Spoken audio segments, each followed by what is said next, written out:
Travis Alexander இவர் வந்து ஜூலை 28, 1977 கலிபோர்னியால இருக்க ரிவர் சைட்ல வந்து பிறந்திருக்காரு. அவருடைய பெற்றோர் கேரி டேவிட் பமிலா. இவங்க வந்து என்னன்னா கொஞ்சம் கஷ்டப்படுற ஃபேமிலி. அலெக்சாண்டர் கூட பிறந்தவங்க வந்து 7 பேர். ரொம்ப கஷ்டப்பட்டு தான் பெற்றோர்கள் வளர்த்தாங்க. ஒரு ஸ்டேஜ்ல வந்து 8 வயதுல வந்து அவங்க பாட்டி வீட்டுல வந்து இவர் வளர்றாரு. அவங்க அப்பா வந்து சிறு வயதிலே இறந்து போறாரு.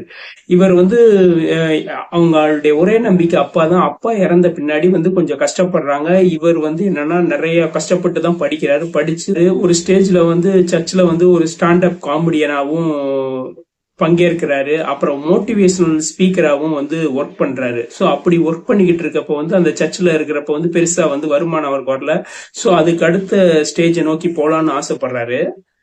சொல்லக்கூடிய ப்ரீபெய்டு லீகல் சர்வீஸ்ல வந்து ஒர்க் பண்றாரு.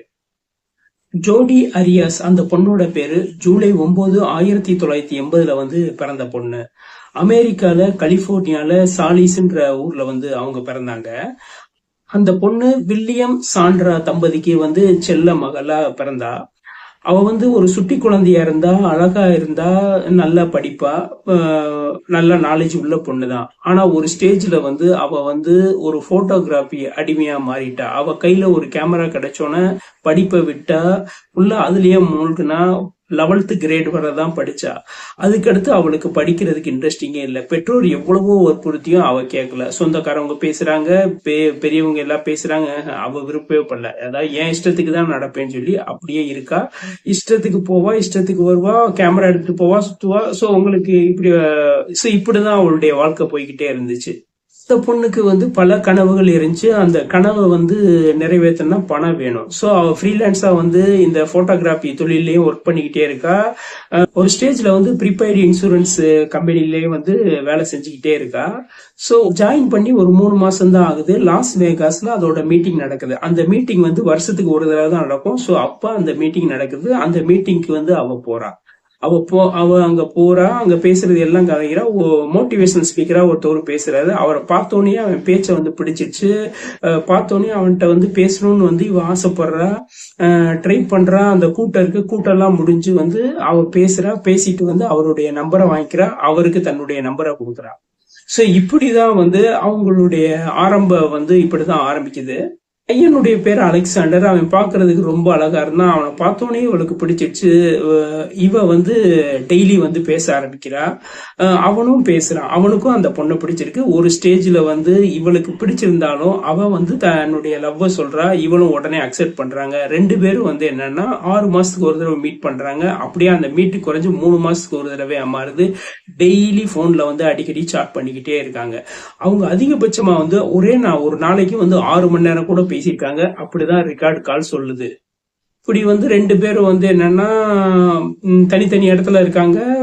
அப்பப்போ ஊடால சந்திச்சுக்கிறாங்க. இப்படிதான் அவங்களுடைய வாழ்க்கை போய்கிட்டே இருக்கு.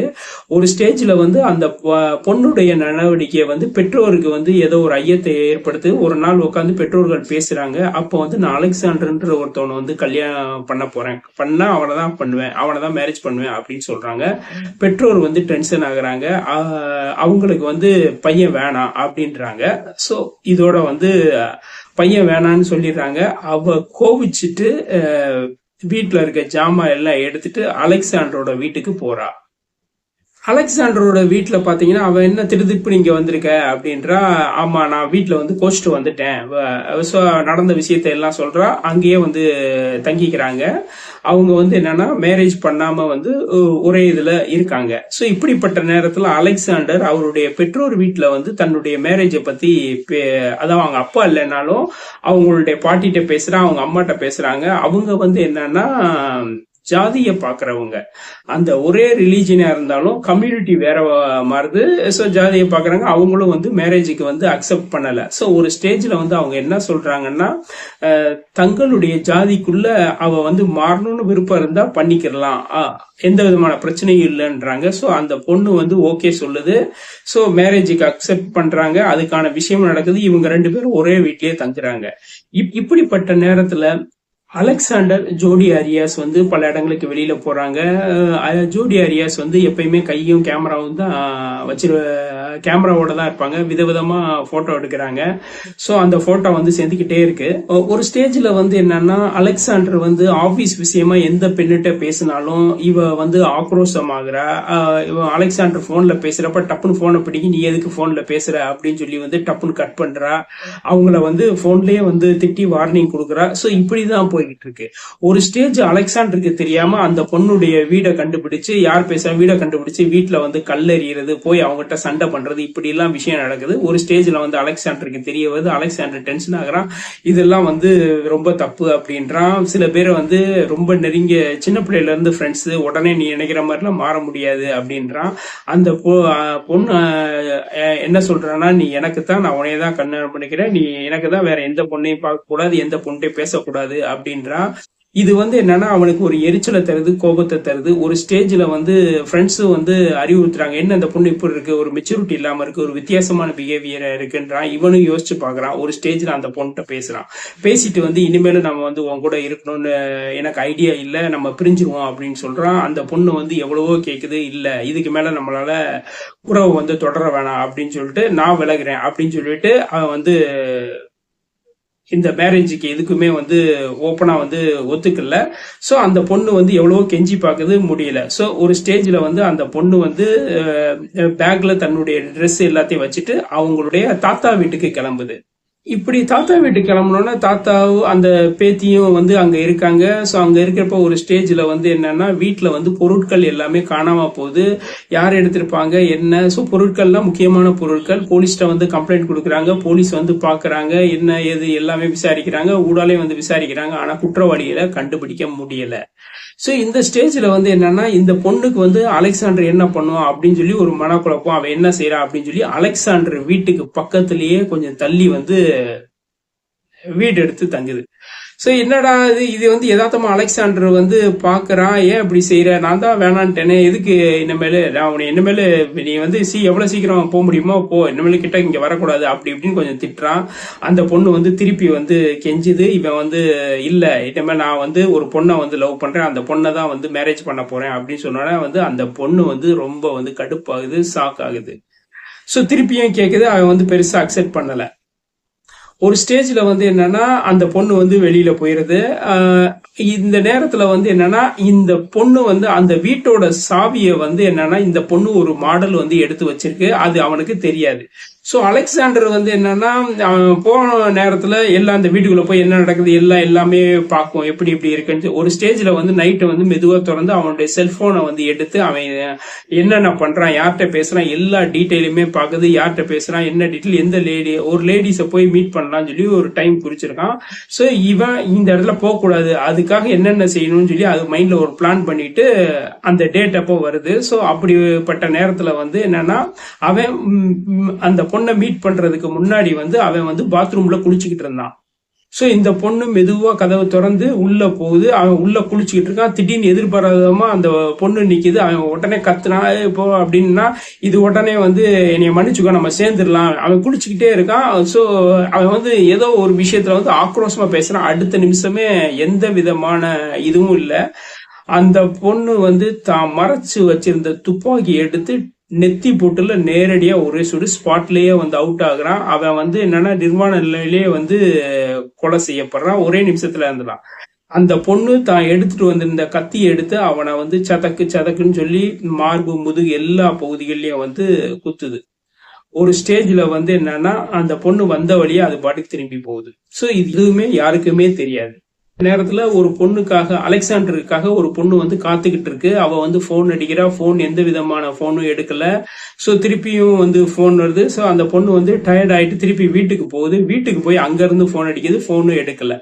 என்னடா அப்படின்னு சொல்லிட்டு இந்த அலெக்சாண்டரோட நண்பருக்கு போன் அடிக்கிறாங்க. அப்படியா அப்படின்னு சொல்லி அவனும் போன் அடிக்கிறான். போன் அடிக்கல. வீடு பக்கம் தான், சரி நான் போய் பாக்குறேன் அப்படின்னு போறான். சோ வீடு வந்து சாத்தி இருக்கு.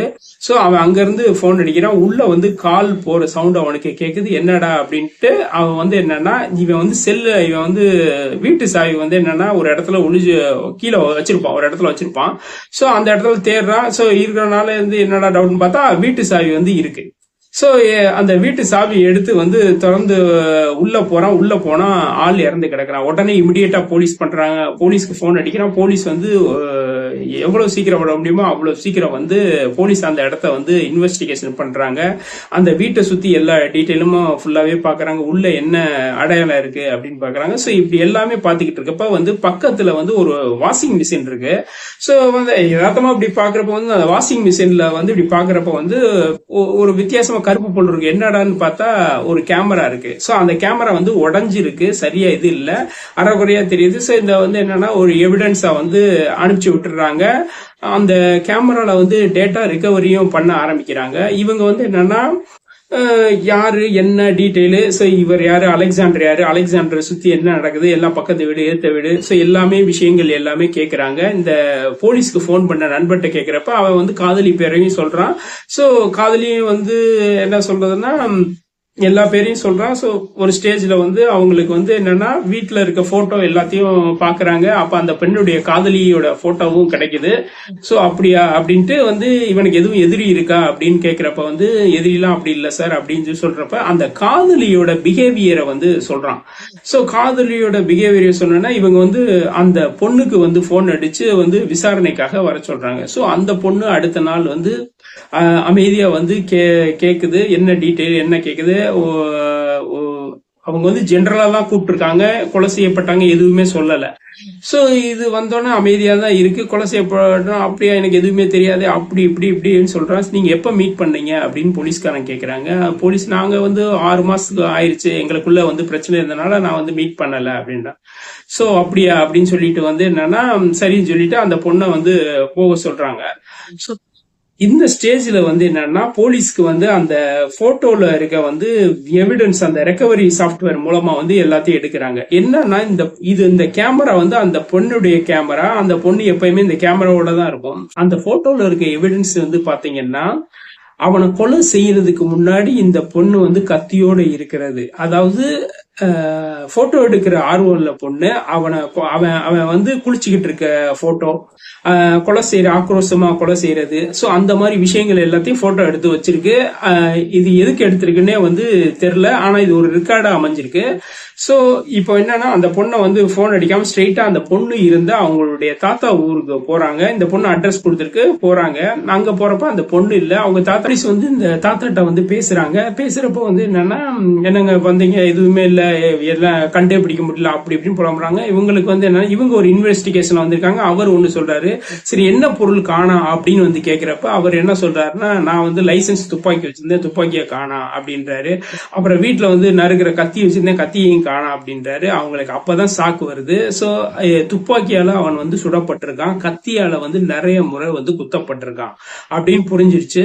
சோ அப்புறம் ஒரு ஸ்டேஜ்ல வந்து அந்த பொண்ணை வந்து அரெஸ்ட் பண்றாங்க. அந்த பொண்ணுகிட்ட கேக்குறாங்க. அந்த பொண்ணு வந்து எதுவுமே இல்ல அப்படின்றப்ப அந்த போட்டோ எல்லா ரெக்கார்டு எல்லாம் கொடுத்தோன்னே ஒரு ஸ்டேஜ்ல வந்து சைலண்ட் ஆயிருது. ஆனா அதுக்கு முன்னாடி வந்து அந்த பொண்ணு வந்து ஒரு கதை சொல்லுது. இந்த போட்டோ எல்லாம் பார்த்துட்டு துப்பாக்கிய கத்தி குத்துல இப்படி ஒரு ஆக்ரோஷமா நிக்கிறது எல்லாமே பார்த்துட்டு அந்த பொண்ணு என்ன சொல்லுதுன்னா இல்ல அப்ப வந்து 2 திருடங்க வந்தாங்க. 2 திருடங்க வந்து சில வித்தியாசமான உறவு முறைகள் நீங்க பண்ணுங்க அப்படின்னு சொன்னாங்க அப்படின்னு ஒரு விஷயம் கதையா சொல்லுது. சோ இந்த கதை எல்லாமே சொல்லிக்கிட்டு இருக்கப்ப அவன் கரெக்டா அவங்க தாத்தா சொன்ன விஷயங்கள் எல்லாமே சொன்னோன்னே அந்த பொண்ணு சரண்டர் ஆயுது. ஆமா நான் தான் கொலை பண்ணேன் அப்படின்னு சொல்லி சரண்டர் ஆயுது.